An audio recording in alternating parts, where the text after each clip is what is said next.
Fantasy. Let's go. Scotch o'clock, Frank. Scotch and o'clock. 2020. Holy Welcome shit. to 2020, and what a big week for Aldertons. Why? Well, it's a big week because I've gotten bigger. No, it's a big week because your sister had twins the other day. Well, we didn't know. No, nobody told The us. only, Angela, do you know how I found out yesterday that my sister had given birth to twins? Harley told you. As the office rang me saying congratulations. I had no idea, so I rang Dad and said, "Did you want to tell me? Because it'd be nice." And Dad said, "I didn't know." So we had no idea that Lauren had twins until the office told us. And then what happened? Brendan texted your mum. Yeah, and she told Harley. Yeah, but your mum didn't. I said, "You didn't think to ring me, do you?" Yeah, the first text I got from Mum was at 7 p.m. Yeah, well, they happened at midday. That's right. And she said, "Well, didn't Brendan text you?" I said, "No, he texted you, but you didn't think to ring me. Let me know, because everybody wants to know. Like Auntie Jen, Auntie Kim, Grandma Margie, all want to know. Bloody hell. Anyway, but it's a very. Where's Harley going? Hopefully to get some food. Yeah. But it's a very good start to 220 for us, the twin boys. Jackson and Eddie. Jackson and Eddie? Yeah. Fast Eddie Felson, Frank. No, well, it's actually Eddie Vedder. Yeah, Eddie. That's where... Eddie, what's his... Eddie James, isn't it? Eddie James? Eddie James Corkwell. Yeah. And Jackson... Philip Corkwell. Philip Corkwell, yeah. But you know who Fast Eddie Felson was, don't you? No idea. Was it a pool player? Yeah. Yeah, it was a snooker player, wasn't he? Played by Paul Newman. Okay. Against Minnesota Fats. Yeah, okay, yeah. Well, I knew that, yeah. Yeah, of course you'd know that. Yeah. Fats was the... World champ? Yep, pool player. And, but snooker, though, was it, or 8-ball? No, 8-ball. 8-ball, okay. It was a great movie. It was a hustler. Everyone want to watch it. I think I have seen it. Well, there's two good ones, and Clockwork Orange was the other. Not Clockwork Orange. What was the other pool one? There was The Hustler, and there's another one. Yeah, I know which one you're thinking about. Because I know Clockwork Orange has pool on the cover of the video. Clockwork Orange was a bit sort of left of centre sort of thing, a bit strange. Okay. But all done to Beethoven's Ninth Symphony, I think, in those days. How do you feel about some whiskey? Absolutely, indubitably. Indubitably? We should welcome in 2020 with welcome in 2020 Australian single malt whiskey. You couldn't do it any better than this. No, mate, that doesn't turn you on. You haven't got any switches. This is Starward Tawny, and this is actually a Christmas present to me from Ben in Melbourne. Is that right? And how is young Ben? He's magnificent. I sent him a bottle of Lagavulin. Oh, okay, yep. And he sent me this one back. I sent him a Lagavulin. You wouldn't know because you don't watch these sorts of shows. But I sent him... Did you watch Parks and Rec, Angelo? No. So there's a guy called Ron Swanson in a show called Parks and Recreation who is just like a meat and whiskey fanatic. And then after the series is all finished and however many seasons they did, he went and partnered with Lagavulin and made his own. Oh, really? And I knew it was one of Ben's favourite shows, so I sent him the Nick Offerman Lagavulin. But anyway, this is Starward Tawny, so it should be super sweet. So it's done in the Tawny port cask, is that right? So here we go. So Starward Tawny is a limited release single malt whiskey fully matured in Australian fortified wine barrels. Our expertly chosen combination of fresh and charred barrels creates an irresistible complex flavour. It's a beautiful balance of vibrant fresh fruit and toasted oak. And it smells fabulous, not going to lie. Lovely. But this is also a goodbye, a farewell drink. A farewell drink? Yeah. Oh, for what? For me. Oh, why? Where are you going? I'm not going anywhere, but I got so fat over Christmas, it's a farewell to whiskey for at least a month or so to try and... Whiskey's not fattening. Yeah, but it's what I eat after I've drank the whiskey that's the problem. Okay. Don't laugh, Angelo. He's thinking about the late night kebab right there. Well, it's like we were saying earlier before we went on air that you've had your fiance's parents here from Italy, and they just love to eat. Well, and bread. Lots of bread. Bread. You can't have anything without bread. And because we don't understand each other, but you think I don't know the word for bread now? Yeah. I knew that straight away. Because every time, doesn't matter what we served, it could have been pasta, it could have been chicken, could have been anything. All I heard was a string of words from Anna's mum's partner, Giovanni. Yeah. But all I picked up in that whole sentence was pane. This is bread. Like, where's the fucking bread? Right? And how you can't eat dinner or lunch without bread. Or breakfast, really. Yeah, it has to be there. Well, we had a lovely Christmas day with them, and I didn't understand a word they were saying, of course.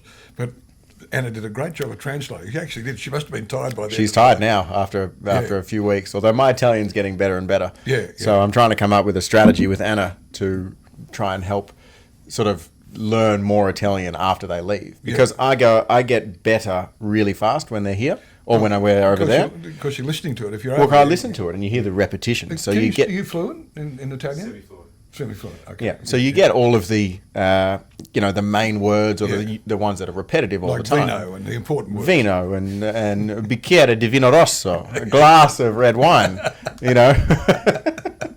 But, I need to try and hang on to it because it disappears so fast. So if I don't, so we kind of decided with Anna and I that we'll just talk Italian at home. And she's not going to translate. Okay. So at home, not on the phone because Well, that's probably good because then you won't understand what she's saying, which is cool. Yeah, but then she's going to yell at me more, so that's uncool. But then you won't understand what she's saying, so you can just nod. Yeah, just exactly. Yeah, yes, dear. The famous words for a husband. Yes, dear. Yes, dear. Yes, dear. Yes, dear. Yes, dear. Yeah, but I don't know that works with the Italians because they want to fight. You have to say no, dear, and then let them have a bit of a battle and then a win later. That's kind of how it works with the Italians. You can't just hold the white flag or wave the white flag immediately. Doesn't work. No, that's true. Dear me. So, All right. what's 2020 going to do, boys? I mean, it's going to be. I kind of think it's going to be an interesting year, and we were talking a little bit about it earlier because there's some good things happening and some really positive shoots. There's some negatives. I think there could be some drama in the Middle East. I think this is very likely. There's going to be a little bit of drama happening because I read this morning that one of the guys that was must have been at the funeral for the general that was assassinated, saying that whoever kills Trump should get $80 million. Yeah, no, so it was kind of like, I'm not putting a bounty up, but they should get $80 million. Yeah, so there's a bounty on his head already. So if you read between the lines, I suspect that's probably what's happening. They'll have a good go at assassinating him, but the Americans will know that. And he's the most protected bloke in the world anyway, so they'd be fairly hard to get at the president. It's very difficult. So not that it hasn't been done before. Well, Ken, I can still remember the day Kennedy was assassinated well before your time. I was fishing, actually. So, and you can remember, we had a transistor in the boat, and they were saying, Kennedy's been assassinated. Uncle Pete was with me, thinking, what? Kennedy's been assassinated? It was just amazing, really. It's one of those days you remember in history. Yeah. Easily. But, so I think that could maybe have a bit of a negative effect, but I think in the general sense, Australia's not in a bad. Our GDP's a bit low, but it's picking up. We've got some. Yeah, but I think that the bushfires are going to affect that a little bit because when you think about the amount of infrastructure and cost that's going to have has already gone, is going to continue to go into fighting these. There's already been $700 million in insurance claims lodged. Yeah, already. And I saw that ScoMo committed a couple of $2 billion, $2 or $3 billion towards helping. But I also read a prediction that it was going to cost $3 to $10 billion in the economy. Well, you look at even Kangaroo. Look at the lodge on Kangaroo Island. How many millions is that worth? It was burnt down. Yeah. But the upside of all that is, I know it's terrible, is it's a huge construction phase now, which is going to employ a lot of people. So you think about the rebuild, there's a negative in the sense that it's a tragic, the fires, but I don't know how many homes have been lost, how many buildings have been lost, most of which will be rebuilt. So you're going to be employing thousands of people. In fact, again, there was an article in, I think, The Australian yesterday, said one of the biggest problems now, after the fires have settled and they've got them under control or out, is the resource to rebuild. And that's going to be a problem. That's exactly. The resources to rebuild is in a major way. Yeah. But also, that money's got to come from somewhere. And the insurance companies are obviously on the hook for their portion. But I think what ScoMo was sort of saying is we've really got to get the farmers right first, which is to get them, restocking and doing all that stuff, which they need to do. And we need that because otherwise grocery bills are going to go through the roof. But if we get that right, then the insurance companies will do their bit. The uninsured people, there'll be a fund for to rebuild. Whether people want to rebuild in that zone again or not could be questionable. So I'm sure there's a lot of people. Well, it's one of those things, the zones that have just gone through the fire, they always come back beautiful. Well, this is Australia. Yeah. Your mum said to me the other day, and your mum being in America, of course, we're driving through the Yanchep where there was fires. She said, will this all grow again? I said, absolutely. It'll grow better than it was before. Gum trees like fire. They actually germinate with fire. That's what they do.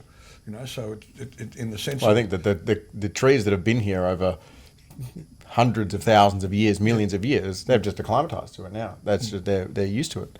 It's interesting. When I was down south with the Italians, we did a cave tour at one of the tours down near Augusta, Yeah. And they were saying that, in this particular cave, there was a part of the cave that they were pointing to. Yeah. And they said for this to actually have been built, water would have had to have been dripping and they said we can't be accurate because you'd have to cut it in half Yeah. to work out the timeline properly. Yeah. But 250,000 years is an estimate as to what it would take just to build one stalactite. Well, no, it was a stalagmite. It was from the ground. Okay, So, so it says Australia's survived for a long time. Well, see, we were talking before we went earlier. The indigenous people were very wise. They had it right. They got rid of the undergrowth, and they controlled everything.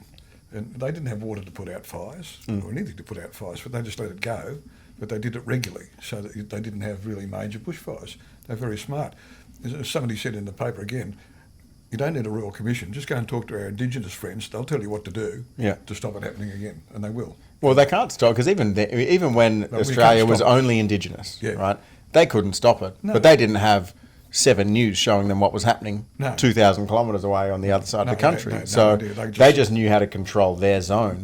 And so if we just took that and extrapolated it out to the areas that are important to Australia, which is where everybody is living, densely populated or even lightly populated areas, just do your bit. Put the onus on the people that live there. Yeah, right? absolutely. Do your bit, right? As part of the government can incentivise in some form through rates or through whatever, but... and you're right. I mean, but getting back to your question, I think that whilst there's a big negative in the fires, there'll be a huge positive in the reconstruction area. Yeah. And so it's going to employ a lot of people and take a lot of resource. Yeah. A huge amount of resource, because really you've got stuff basically from Cairns to Victoria. So there's a lot going on. So, but I think in the general sense, I think Australia's in a pretty good position going to 2020. Stock market looks reasonably good. It was up a little bit yesterday, I think, marginally. All of mine didn't go up. But. Yours did go up, yeah, well, there you go. What can I say, Frank? Speculative stuff, not good. Well, it's hard, but it's got to be part of the portfolio as far as I'm concerned. So look, I think, and our clients, I think, we've seen a few, we've certainly seen retail lift a bit with some of our retail clients in the last month or two. Well, Christmas. I mean, Christmas, it is what it is. But as one of our clients said to me, they had their best Christmas Eve in 3 years. Right. So, and that was Big Tom. He said the best they've had in 3 years. Okay, so, I didn't know that. So they had a record Christmas Eve, which was fantastic. So I think things are improving. And we talk about this as the lucky country, and I think in many ways we are. I think we're very fortunate. I was talking to a gentleman yesterday at our local cafe, and he's a South African fellow, and he said, "Man, I wouldn't live anywhere else now. I just wouldn't live anywhere else." Well, I was thinking that as well, just driving down south and up north and all over the place with Anna's family, is that we're just so fortunate. And it's been amazing seeing this, older couple from Italy who have never really left Europe, right? They've never travelled more than an hour or two on a plane, and all of a sudden they've come to Australia and they've just absolutely flabbergasted by everything that they see. The beaches... the clear waters down south in Augusta, beautiful. That's just beautiful. Magnificent. The everything, the forestry, and then the fires, because obviously we came up and saw you guys in Yanchep, so everything is amazing. They can't get enough kangaroos. Okay. That's all they want to see is kangaroos. But they're better barbecued, as you well know. Well, they're now they feel bad for the kangaroos now, so because they like them so much. So eating them is not really been on the agenda. On the agenda. But I suppose the other thing that they would notice is how big it is. And you've only covered a tiny bit of it. Well, I've done 1,000 kilometres. Yeah, which is nothing. But by European standards, that's a long way. Yeah. You can go from country to country in 1,000 kilometres. Oh, you go through a few, 1,000 k's. Yeah, no doubt. Yeah. So, but aside from that, what else for 2020? I mean, there's so much going on, economy wise. What else? I don't know. Australians just demolished the New Zealanders in the cricket. The cricket was just, that was just fantastic. And like I was just saying before, Labuschagne, Warner, and what a bowling lineup. And at the end of the day, they've got to go back to being the number one Test team in the world. But we're way down. We're 5. Well, New Zealand were number 2. Yeah. Were. Yeah. But you've got people like Cummins and Stark and what's his name, Pattinson, etc. And Lyon, 10 wickets in a test, pretty good effort. So I don't know whether it'll catch. What's Warren's Warne had Warne's a long 700 way and in. something wickets. Yeah, I forget the He number, won't, but he's over 700. He won't catch Warne. McGrath was 501. He might catch Murley McGrath. was not far behind Warne No, he was in front of Warne. Murley. for a number of wickets. Yeah. But there's a question mark about whether they're legit. Well, because of the throwing. Yeah. So he had more than Warne officially more than. Oh, I didn't know that. I thought that Warne had the most as a spin bowler. No, I think if you look at the records, Murley had more. Okay. But then, Right. who was he playing? That's one of the important bits. So you look at it. What do we play Bangladesh next? Well, that's not. Yeah, it's a not. test. Yes. The real test will actually be India next year. Yeah, then we got to go to Boxing Day next year. Yeah, absolutely. India next year. That'll be the real test of the Australian team. What do you think of that? That's lovely, actually. It's very, very nice. I think with Delicious. that bit of port in it, or The tawny cask. it's beautiful. And what about our clients? What do you think they should be on the watch for? What do you think they should be doing now that it's January, halfway through the financial year? What's the... Well, the first thing that always comes to mind is look at your 6 months results and start talking about tax planning. If you need to. If you need to. A lot of people not making money out there. No, a lot of people at break even. But if you're making good money, a few of them are. Yeah, have a good look at it. I think that one thing for me is that, the one thing that I've seen a lot of in the last 12 months, I suppose, is that there's a small portion of our clients that are in bad shape. Right? And that's just the way it goes. Yeah. Okay? It's just the way it goes. Yep. Yet they refuse to accept that there's either nothing they can do, Yep. right? It's either out of their capabilities or it's got too far gone that to undo it is not a realistic premise for that particular business, right? Is that there's a reason that we have liquidators, administrators, bankruptcy, all of these restructuring, all of this is in place so that when shit doesn't go right, it's not the end of the world, right? But you need to accept it. And I think that there's too much pride out there. The point is, what you're saying is that these people, and we know, if you get onto it early enough, you can deal with it. Well, if you get onto it early enough, the pain is But less. if you're in denial, which there's one particular client you and I both know. Well, and there's a second one. Yeah, but yeah. And they basically keep sticking money in, and it's just you might as well stick $50 notes through a paper shredder. It's ridiculous. But Yeah. I don't know what it is. It's pride or ego or whatever. And what I was alluding to in this situation is that based on what we were just discussing and the fact that there is light, and there is promise showing in the WA economy in particular, and Australia-wide, there is going to be hopefully some positivity, aside from the fact that I think there's going to be a bit of a hold from the fires in the immediate sense. Yeah, there will be, In the immediate sense. But over the mid to longer term, there's going to be some huge positivity, is that if you are only taking advantage of that positivity to pay back old shit that you fucked up, right? Then you're not really harnessing your ability to either push your business or push your empire forward.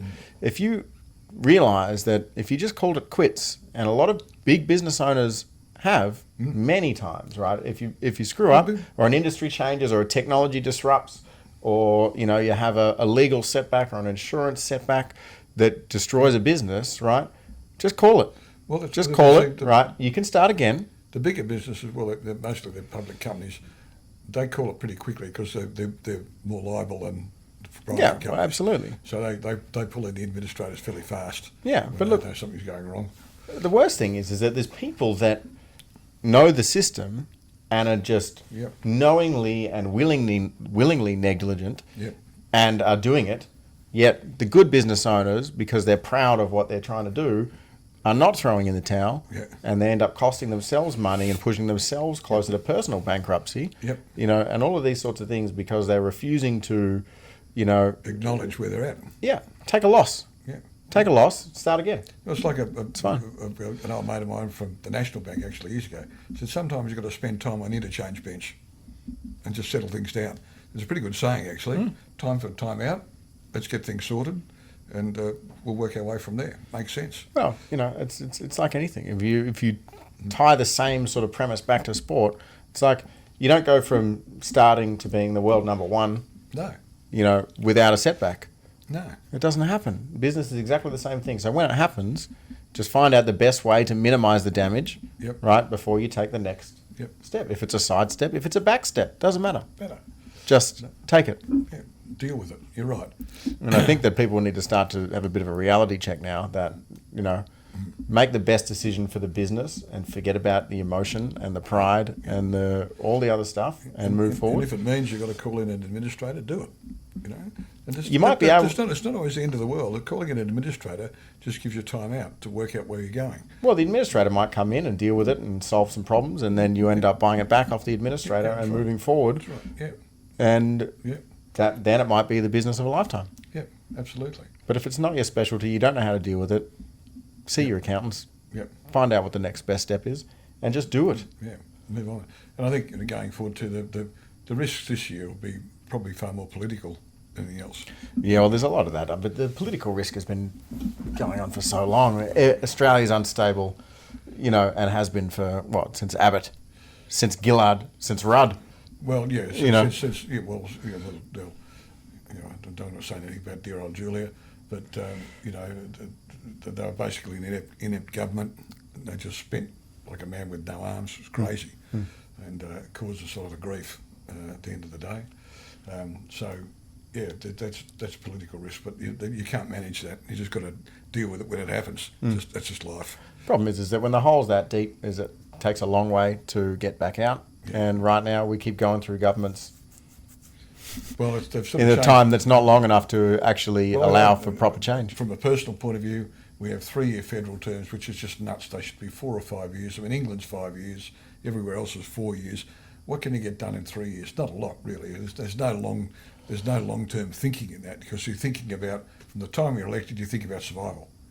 And I can understand that, because you think, okay, I've got 3 years, what can I do? So the first year you can make all the hard decisions, then you've got to change, because you can get rid of them in year one, then you've got to start to retune so you can get re-elected. It's crazy. I think we should have 5-year federal terms. That's a very personal point of view. But exactly, it comes straight back to business again. Yeah. Is that everything needs to be thought out and needs to be longer term. You're not going to make real change in a short amount of time.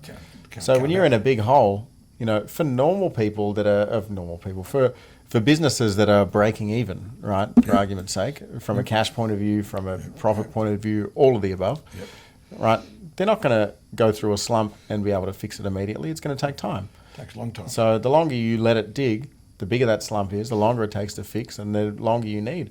And when you say 3 years is not a long time, it's not for business or for politics. But you look at the Asian way of thinking, which I kind of like, particularly the Japanese.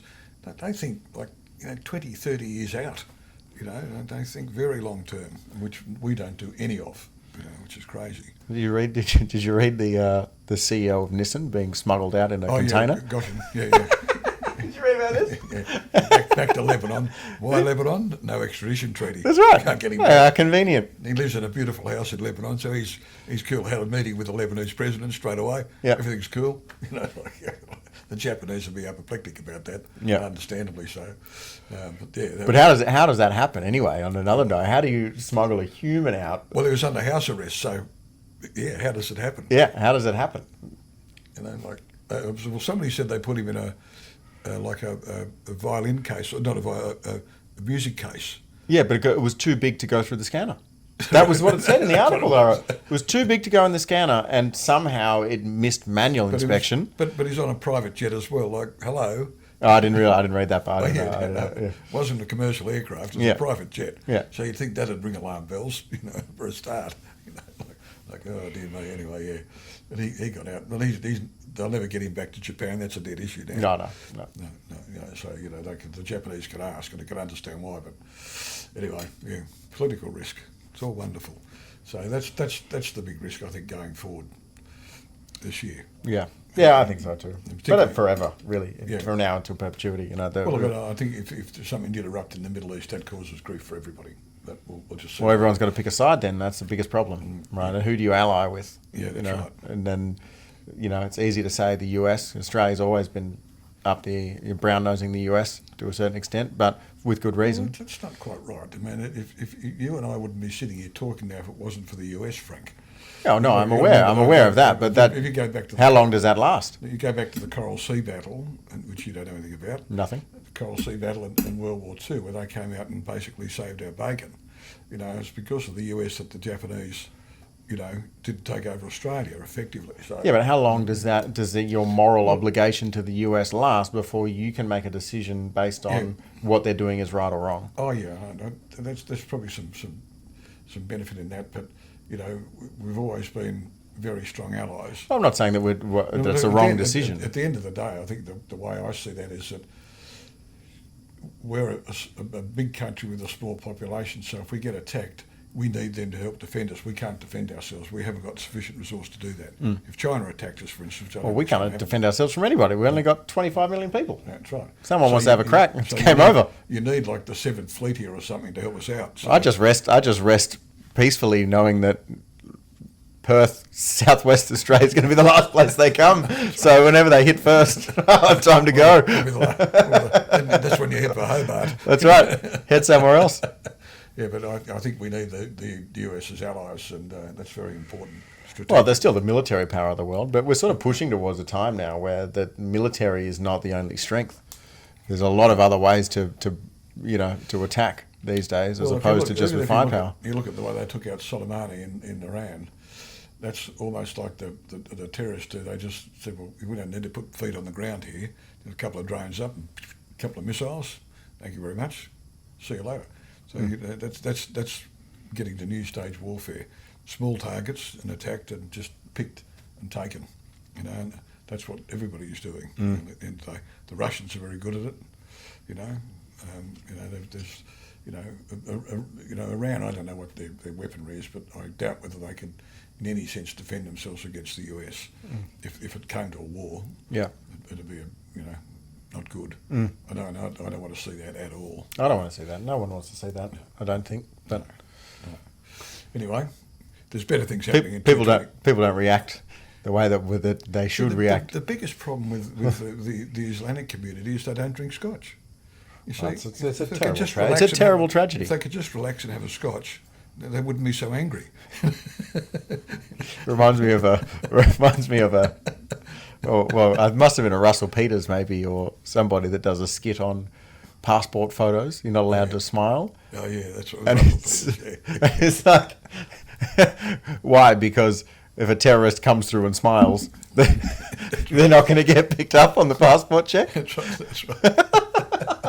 You look too happy. You're fine. Go, just go straight through. It was like Derek and Clive said in one of their skits years ago. Well, if you want to deal with that situation, just send a whole heap of hookers over there. So if there's an angry guy wanting to create war, there's a good-looking hooker. What's he going to do?